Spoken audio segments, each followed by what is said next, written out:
a tribute to Salumarada Timmaka, who just passed away in short while today, November 14, 2025, with the age of 114, who is really a role model to all the women in India, not only in Karnataka, maybe in the world, who took this step to plant the samplings and get the students motivation to a best environment, to become the best person by implementing importance of planting the trees, and her contributions to Karnataka will always remain remembered.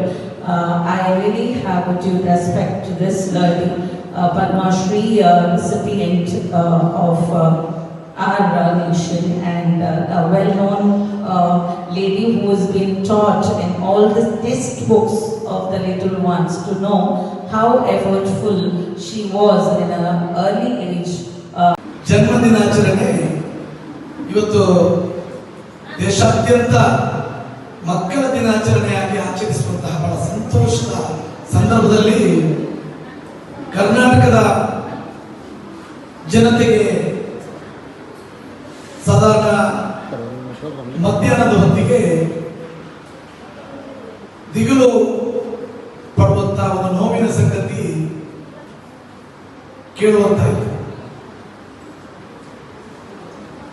ನೀವೆಲ್ಲ ಕೇಳಿರ್ಬೋದು, ಸ್ಕೂಲ್ನಲ್ಲಿ ಅಥವಾ ಸಣ್ಣದಿರುವಾಗ ಓದಿರ್ಬೋದು.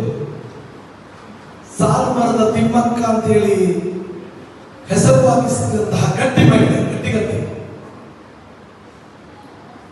ಇವತ್ತು November 14ರಂದು ಅವರು ದೈವಾಧೀನ. Hospital ವೈದ್ಯರು ಅವರ ತೀರಿದ ವಿಷಯವನ್ನು ತಿಳಿಸಿದಂತಹ ಸಂದರ್ಭದಲ್ಲಿ ಕರ್ನಾಟಕದ ಜನತೆ ದಿಗ್ಭ್ರಮೆ. 1911ರಲ್ಲಿ ಅವರ ಜನನ ಆಗ್ತದೆ.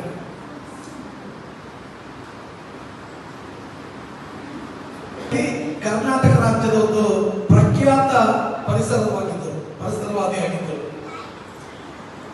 ಅವರು 4.5 ಕಿಲೋಮೀಟರ್ ಎತ್ತರದ ಹುಲಿ ಮತ್ತು 2 ಕಲ್ಲು 8 ಕಿಲೋಮೀಟರ್ ನಡುವಿನ 325 ಆಲದ ಮರಗಳನ್ನು ಅಂದಿನ ದಿವಸಗಳಲ್ಲಿ ಬರೀ ನಡುವುದು ಮಾತ್ರ ಅಲ್ಲ, ನಾವು ಇವತ್ತಿನ ದಿವಸದಲ್ಲಿ ನೋಡಿರ್ಬೋದು, ಏನೋ ಸರ್ಕಾರ ನಮಗೆ ಹೇಳ್ತದೆ ನಮ್ಮ ಮನೆಯಲ್ಲಿ ಅಥವಾ ದಾರಿಯಲ್ಲಿ ಒಂದು ಮನೆಯನ್ನು ಗಿಡವನ್ನು ನೆಡಬೇಕು, ಇಲ್ಲಿ ಹವಾಮಾನದ ವೈಪರೀತ್ಯ ಬಹಳಷ್ಟು ತೊಂದರೆಗಳನ್ನು ಕೊಡ್ತಾ ಇದೆ, ಇವತ್ತು ಪೊಲ್ಯೂಷನ್ ಬರ್ತಾ ಇದೆ, ಅಂತಹ ಸಂದರ್ಭದಲ್ಲಿ ನಾವು ಗಿಡಗಳನ್ನು ರಕ್ಷಿಸಬೇಕು ಅಂತ ಮಾತನ್ನು ಹೇಳ್ತಾ ಇದ್ದೇವೆ. ಆದರೆ ನಾವು ಲಕ್ಷಾಂತರ ಸಸಿಗಳನ್ನು ಆ ಮಳೆಗಾಲದ ಸಂದರ್ಭದಲ್ಲಿ ಅರಣ್ಯ ಇಲಾಖೆ ನೀಡುವಂತಹ ಮರಗಳನ್ನು ನಡ್ತಾ ಬರ್ತೇವೆ.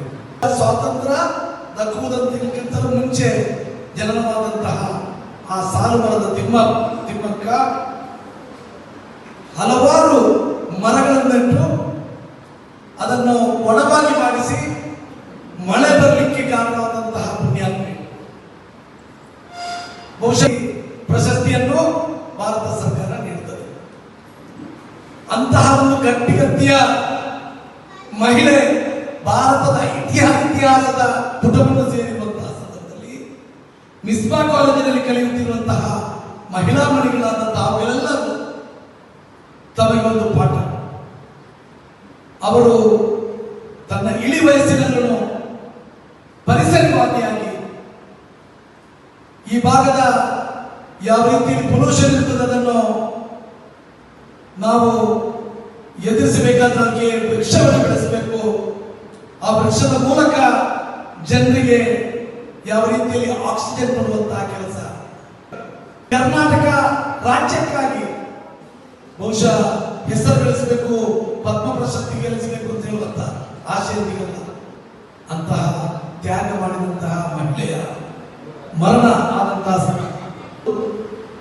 ಅವರಿಗೆ ಮದುವೆಯಾಗಿನೂ ಬಹಳ ದುಃಖದ ಸಂಗತಿ, ಮಕ್ಕಳಾಗಿಲ್ಲ.